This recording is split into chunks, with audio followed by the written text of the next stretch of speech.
Imagine करें कि आप पूरे 72 दिनों तक प्लेन क्रैश में एक ऐसी जगह में फंस जाएं जहां चारों तरफ बर्फ ही बर्फ हो। ना कोई इंसान, ना कोई मदद और ना खाने पीने को कुछ हो। बस चारों तरफ आपको अपनी मौत का साया नजर आए। लेकिन तभी आपके साथ कुछ ऐसा हो जाए जिसकी आपने बिल्कुल उम्मीद नहीं की हो। कहानी की शुरुआत होती है 13 अक्टूबर 1972 में, जब एक रग्बी टीम अपना फाइनल मैच खेलने अमेरिका से चले जा रही थी। ये एक नॉर्मल फ्लाइट थी और जहाज के अंदर बैठे सभी प्लेयर्स बहुत खुश थे, क्योंकि उनमें से कई लोग पहली बार प्लेन में ट्रैवल कर रहे थे और ये सभी पहली बार अपनी कंट्री से बाहर किसी दूसरी कंट्री जा रहे थे। कुछ प्लेयर्स के साथ उनके फैमिली मेंबर्स भी थे, जो अपने बच्चों को गेम में सपोर्ट करने के लिए उनके साथ जा रहे थे। प्लेन के टेक ऑफ करने के बाद जब वो एंडीज माउंटेन से होकर चिले की तरफ बढ़ने लगा, उस वक्त तक सब कुछ नॉर्मल चल रहा था। अंदर बैठे सभी प्लेयर्स बहुत खुश थे और विंडो सीट से बर्फीले पहाड़ों का नज़ारा देख रहे थे। लेकिन उन्हें पता नहीं था कि कुछ मिनट बाद उनके साथ कुछ ऐसा होने वाला है जिसके बारे में सोचने से भी डर लगता है। कुछ देर बाद अचानक मौसम खराब हो जाता है। एक बहुत ही तेज बर्फ का तूफान आ जाता है, जिससे जहाज तेजी से झटके खाने लगता है। झटके लगने की वजह से सभी पैसेंजर्स घबरा जाते हैं। लेकिन अंदर बैठा एक पैसेंजर बताता है कि जब कोई प्लेन पहाड़ों के ऊपर से गुजरता है तो प्लेन में टर्बुलेंस होता है, यानी ये कोई खतरे की बात नहीं है, जल्द ही सब कुछ नॉर्मल हो जाएगा। लेकिन जैसे जैसे ये प्लेन आगे बढ़ रहा था, इसका टर्बुलेंस भी बढ़ता जा रहा था। जहाज अब और तेजी से झटके खाने लगा। प्लेन के अंदर मौजूद सारा सामान इधर उधर गिरने लगा। ये देखकर लोगों के बीच हलचल मच गई। पायलट्स जहाज को संभालने की कोशिश कर रहे थे, मगर अब जहाज कंट्रोल से बाहर हो गया था। इससे पहले कि पायलट्स कुछ कर पाते, सामने एक पहाड़ आता है और ये जहाज सामने के पहाड़ से जा टकराता है और दो हिस्सों में अलग हो जाता है। एक प्लेयर तो जहाज के टकराते ही प्लेन के पिछले पार्ट के साथ ही उड़ जाता है और हवा में गायब हो जाता है, जबकि प्लेन का आगे का हिस्सा तेजी से रगड़ते हुए बर्फ की एक बड़ी सी चट्टान से जा टकराता है। ये टकराव इतना तेज था कि प्लेन की सभी सीट्स एक दूसरे के साथ चिपक जाती हैं, जिसमें कई लोग कुचलकर मारे गए। अब जो लोग इस एक्सीडेंट से बच गए थे, उन्होंने खुद को संभाला और कैबिन में मौजूद बाकी लोगों की मदद करने लगे। कुछ प्लेयर्स जल्दी से पायलट्स के पास पहुंचे और उन्हें बाहर निकालने की कोशिश की, लेकिन इस दौरान ये दोनों पायलट्स भी मारे गए थे। ये एक बहुत ही दर्दनाक माहौल था। हर तरफ खून ही खून फैला हुआ था। चारों तरफ लाशें बिखरी हुई थीं। इस प्लेन में टोटल 45 लोग ट्रैवल कर रहे थे, मगर इस क्रैश के बाद 18 लोगों की जान चली गई और सिर्फ 27 लोग जिंदा बचे। अब चूंकि इस जहाज ने शाम को टेक ऑफ किया था, इसलिए थोड़ी देर में ही रात हो गई। बाहर का टेम्परेचर तेजी से गिरने लगा। ठंड इतनी ज्यादा हो चुकी थी कि वो लोग बर्दाश्त नहीं कर पा रहे थे। अब ठंड से बचने के लिए ये लोग वहां पर मौजूद सामान और डेड बॉडीज का इस्तेमाल करके प्लेन के सभी होल्स को बंद कर देते हैं, ताकि बाहर की ठंडी हवा अंदर ना आ सके। और ये सभी लोग ठंड से बचने के लिए एक दूसरे के साथ चिपक कर बैठ गए। इन सभी की हालत काफी खराब थी। ये अभी भी काफी गहरे सदमे में थे, क्योंकि उन्हें समझ आ चुका था कि ये लोग अब नहीं बच पाएंगे। खैर, जैसे तैसे करके इन लोगों ने रात गुजारी। जब सुबह धूप निकली तो उन्होंने देखा कि 4-5 और लोग ठंड की वजह से मर गए हैं। लेकिन अच्छी बात यह थी कि अब तूफान रुक चुका था, बाहर का मौसम नॉर्मल हो चुका था। जब ये लोग प्लेन से बाहर आए तो उन्हें दूर दूर तक चारों तरफ सफेद बर्फ के अलावा और कुछ भी नहीं दिखाई दिया। अब इन लोगों को जल्द से जल्द इस जगह से निकलना होगा, क्योंकि ये लोग यहां ज्यादा दिन तक जिंदा नहीं रह पाएंगे। इनके आसपास ना तो कोई घर था, ना ही कोई जानवर और ना ही कोई पेड़ पौधे जिनसे ये लोग सरवाइव कर सकें। अब सबसे पहले इन लोगों ने प्लेन की सीट्स को बाहर निकाला, ताकि प्लेन के अंदर सभी के सोने की जगह बन सके। उसके बाद उन्होंने घायल लोगों को धूप में लिटाया, ताकि उनकी बॉडी गर्म हो सके। और ये लोग पानी पीने के लिए बर्फ को पिघलाकर एक एक बूंद करके पानी जमा करने लगे।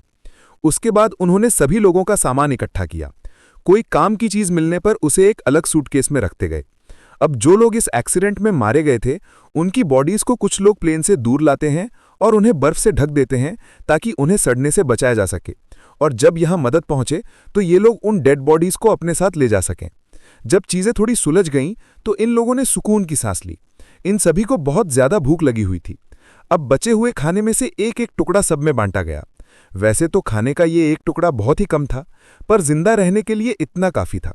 हालांकि सब जानते थे कि ये खाना उन्हें तब तक चलाना होगा जब तक उनके पास कोई मदद न पहुंचे। सबको लगा कि अब तक गवर्नमेंट को पता चल चुका होगा कि उनका प्लेन क्रैश हो चुका है और जल्द ही उन लोगों को रेस्क्यू कर दिया जाएगा। इसीलिए वो सब एक साथ बैठकर मदद का इंतजार करने लगे। असल में जिस जगह उनका प्लेन क्रैश हुआ था, वो दरअसल एक वैली थी, जिसके चारों तरफ ऊंचे पहाड़ थे, जिस वजह से यहां से निकलना इतना आसान नहीं था। अभी ये बातें चल ही रही होती हैं कि तभी ऊपर से प्लेन गुजरता है।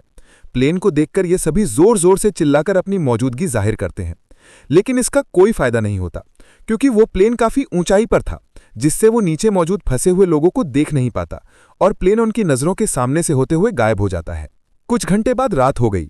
ये सभी एक्स्ट्रा कपड़े पहनकर प्लेन के अंदर छिप गए और अंदर मौजूद लगेज का इस्तेमाल करके प्लेन के सभी होर्स को बंद कर देते हैं। इस तरह से ये रात भी गुजर गई और अगली सुबह नांदो नाम के एक आदमी को होश आया, जो प्लेन क्रैश के बाद से ही बेहोश था। नांदो की हालत इतनी खराब थी कि वो अपने पैरों पर खड़ा नहीं हो पा रहा था, लेकिन इसके बावजूद वो अपनी बहन के पास गया और उसे गले से लगा लिया। जब नांदो ने अपने पेरेंट्स के बारे में पूछा तो उसे बताया गया कि उसके मॉम डैड मर चुके हैं। ये सुनकर उसे काफी दुख हुआ।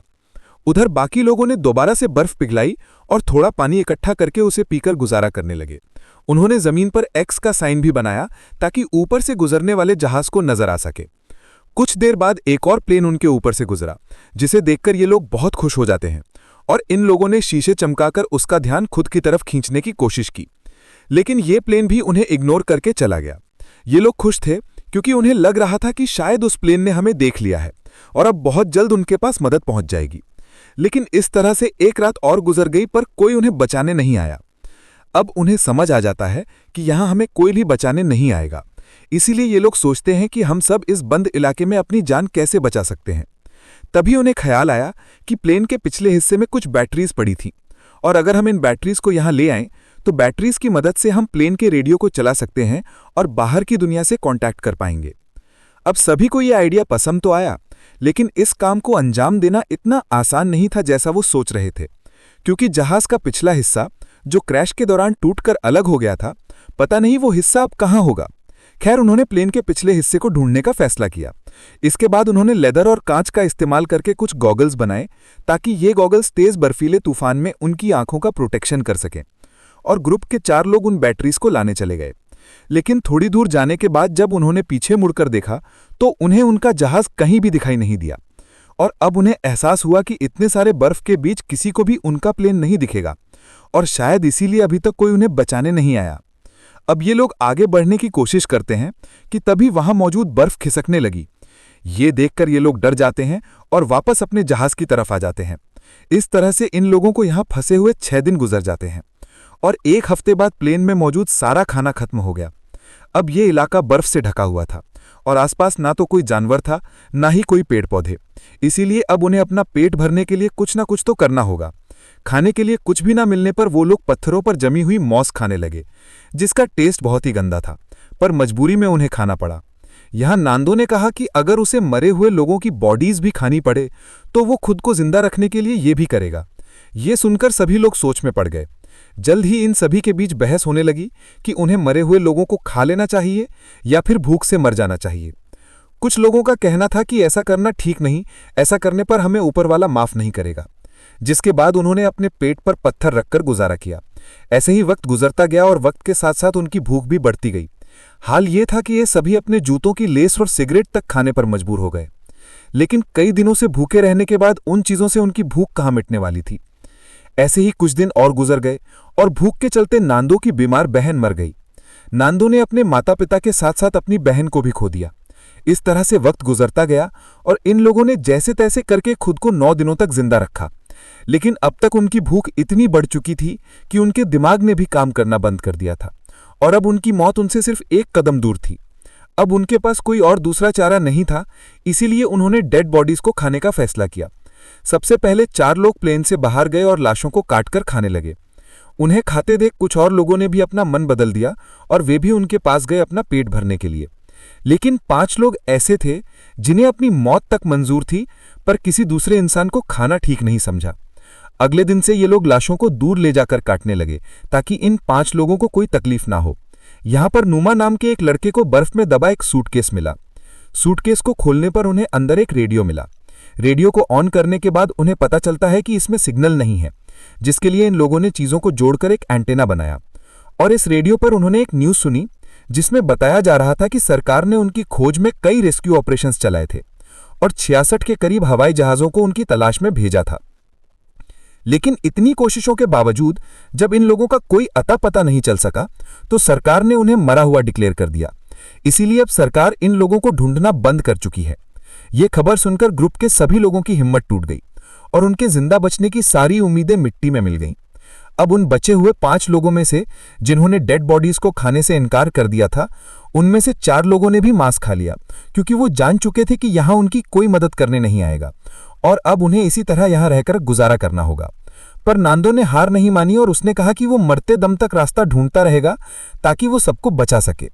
अब सबको रास्ता ढूंढने के लिए एक ऐसे व्यक्ति की जरूरत थी जो काफी ताकतवर हो, जो शरीर से फिट हो और जिसका दिमाग भी काफी तेज चलता हो।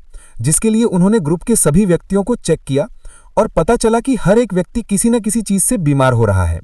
अब यहाँ लोइको नाम का एक बंदा ग्रुप का लीडर बनता है और वो कहता है कि अब हमें ये कैंप छोड़ना होगा और हमें उस रास्ते को ढूंढना होगा जो हमें यहाँ से बाहर निकाल सके। उन्हें खुद कुछ करना होगा यहाँ से निकलने के लिए। यहाँ ग्रुप के 3 लोगों ने दोबारा से जहाज के पिछले हिस्से को ढूंढकर उसमें लगी बैटरीज को लाने का फैसला किया ताकि वे उसका इस्तेमाल करके बाहरी दुनिया से कांटेक्ट बना सकें और उन्हें बता सकें कि हम अभी भी जिंदा हैं।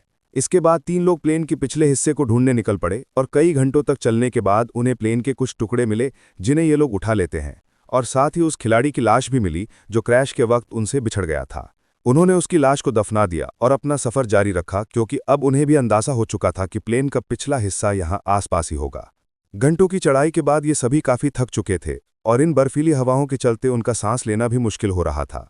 जल्दी रात हो गई और इन लोगों ने एक चट्टान की आड़ में छिपकर रात गुजारने का फैसला किया। अगली सुबह जब उनकी आंख खुली तो ये सभी बर्फ से ढके हुए थे और इन तीनों की हालत काफी खराब थी। ठंड इतनी ज्यादा थी कि उनमें से एक की तो आंखें तक जम चुकी थी और बाकी दोनों अपने पैरों पर खड़े होने लायक भी नहीं थे। अब उनमें आगे बढ़ने की ताकत तो बिल्कुल नहीं थी, इसीलिए ये सभी प्लेन के बाहर की लोहे की शील्ड पर बैठकर पहाड़ से नीचे उतर आए। इन लोगों को खाली हाथ देखकर पूरे ग्रुप में उदासी छा गई और उस आखिरी बचे आदमी ने भी इंसानी मांस खा लिया और अपने किस्मत को कोसता हुआ सो गया। ऐसे ही दिन गुजरते गए और इन लोगों ने जैसे तैसे करके खुद को 17 दिनों तक जिंदा रखा। लेकिन यहाँ बुरी बात यह थी कि पिछले 5 दिनों से बाहर का मौसम काफी खराब था। तूफान से बचने के लिए सभी प्लेन के अंदर बैठे होते हैं कि तभी एक बड़ा तूफान आता है और प्लेन को अंदर बर्फ से भर देता है।